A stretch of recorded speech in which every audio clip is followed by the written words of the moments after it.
If there's one thing you've heard about Indivisible, it's probably the art style. It's all hand-drawn animation done by the guys that did Skullgirls, which means that it's one of the most stylized and best-looking games you're gonna play all year. But also that we've been waiting an eternity for this one. But there's plenty more to Indivisible than just a shiny art palette. It brings back a unique branch of JRPG combat that hasn't been seen since Valkyrie Profile, throws in a bunch of Metroidvania-inspired platforming, and polishes it all off with some of the most entertaining and lively characters I've tagged along with all year. Thanks for your help, everyone. We make a great team! Except Dar. Yeah, except Dar. You'd all be dead if not for me. You'd be dead if I could get you out of my brain! As always, I'm Alex, and this is First 5, where I ask if games are worth your time, not your money. I played a game for 5 hours, and I'm gonna tell you if those were 5 hours well spent. And today we're setting off in the name of vengeance in Indivisible.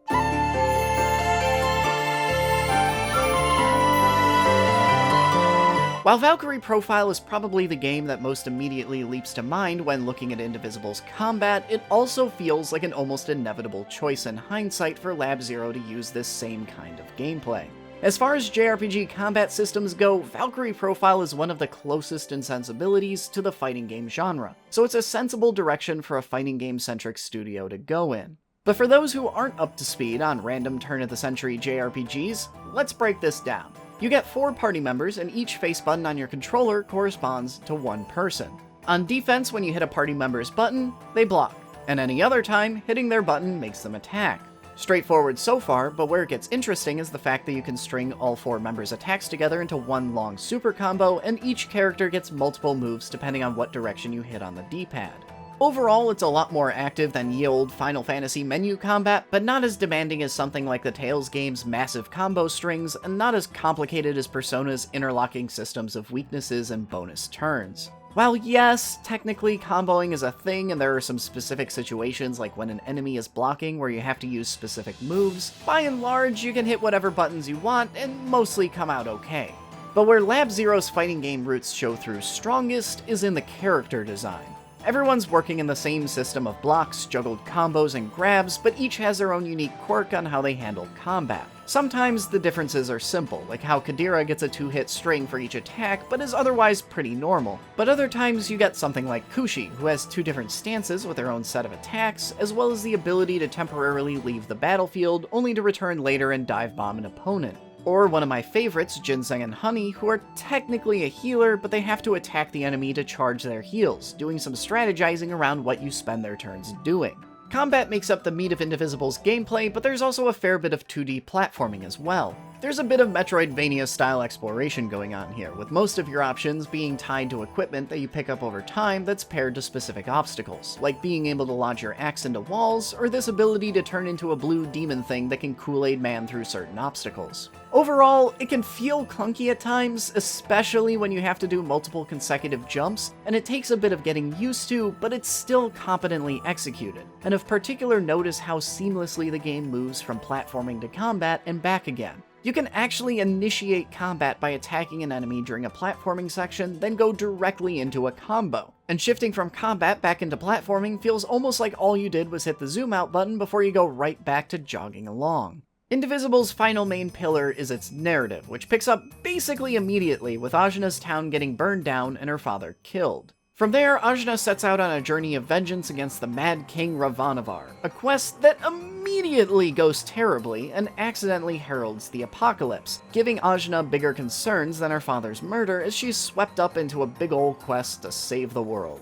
The narrative might be pretty straightforward, but it's buoyed by 2 major facets. First is the multicultural diversity in the game, with characters and lore alike inspired by cultures ranging from Persia to Mongolia and every country in between. Indivisible builds a unique hot pot fantasy universe out of folklore that's lesser known, if not outright unheard of for a Western audience, and it does a lot to bring some personality to the game's otherwise straightforward plot about saving the world from yet another apocalyptic JRPG cosmic cloud.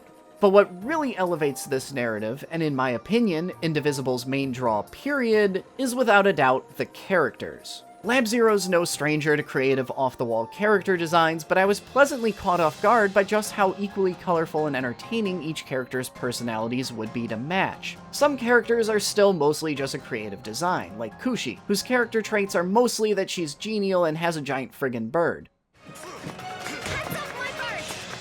But to be fair, a giant bird buddy is a pretty cool character trait to have. Her character still comes to life with some solid voice acting and dialogue writing, and she's the exception, not the rule, when it comes to entertaining, well-realized characters. Meanwhile, Ajna and Kadira bond over their shared desire to avenge a loved one, Dar basically exists to get shat on for being a clueless fascist, but he's slowly realizing that he's the baddies, and Razmi is just all around the best.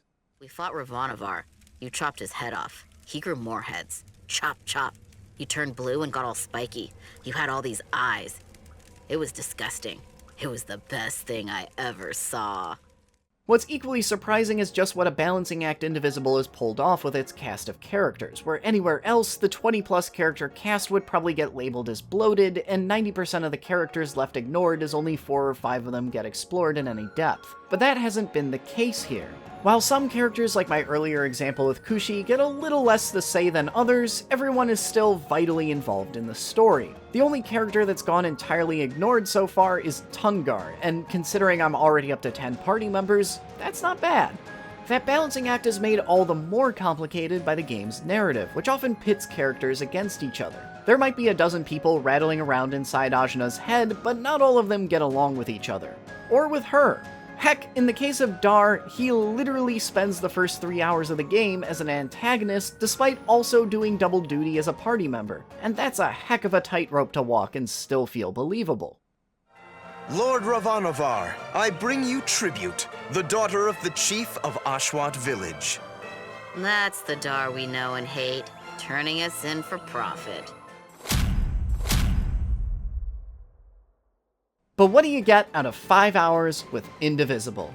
Well, it feels like the introduction isn't really over until you've gotten through 3 whole zones in just as many hours. And at the 5-hour mark, I've just gotten a boat, and Indivisible has suddenly opened up significantly. These first 5 hours have been a solid introduction, but it very much feels like all I've had is the appetizer to the main meat of the game. 5 hours will be enough to get you hooked, but as with most linear narrative-focused games, not nearly enough to satisfy on their own. If you're gonna pick this one up, you're in for the full 30-hour experience. But while Indivisible is a bit heftier than I usually look for on this channel, I also have to admit that it's gotten its hooks into me more fiercely than most of the games I've played lately. And I can't stress enough how delightful its broad cast of characters is. This one was definitely worth the wait, and it's definitely worth a look.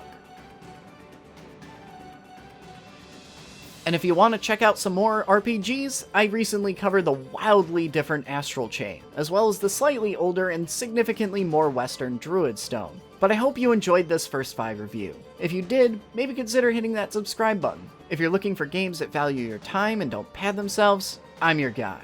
Thanks for watching this far, and I'll see you all next week.